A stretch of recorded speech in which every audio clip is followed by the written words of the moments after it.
ప్రజలు ఓట్లు వేస్తేనే ప్రభుత్వం ఏర్పడింది. ఇది ప్రజల ప్రభుత్వం, పాలకుల ప్రభుత్వం కాదు.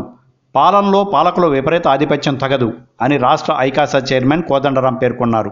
రంగారెడ్డి జిల్లా కడ్తాల్ మండలంలోని ఎక్వాయిపల్లి గ్రామంలో మంగళవారం కల్వకుర్తి నియోజకవర్గ ఐకాస అధ్యక్షుడు సదానంద గౌడ అధ్యక్షతన ఔషధ నగరి భూ నిర్వాసితుల ఘోష సమావేశాన్ని నిర్వహించారు. ఈ సమావేశంలో పాల్గొన్న కోదండరాం మాట్లాడుతూ ఔషధ నగరి భూసేకరణలో అధికారులు ఇష్టారాజ్యంగా వ్యవహరిస్తూ రైతులను భయభ్రాంతులకు గురి చేస్తున్నారన్నారు. భూములు అప్పగిస్తే ఆయా సంస్థల్లో 80% ఉద్యోగాలు ఇస్తామని ప్రభుత్వం ఆశ చూపిస్తోందని, ఈ మాయమాటలకు రైతులు మోసపోవద్దని సూచించారు. కాగితాలపై అన్ని విషయాలను రాయించుకున్న తర్వాతే సంతకాలు తీసుకోవాలని ఆయన భూ నిర్వాసితులకు వివరించారు.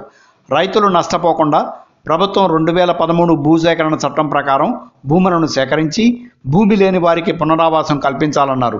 సమావేశంలో రంగారెడ్డి జిల్లా ఐకాస చైర్మన్ చల్మారెడ్డి తదితరులు పాల్గొన్నారు. Like and subscribe Eagle Media Works.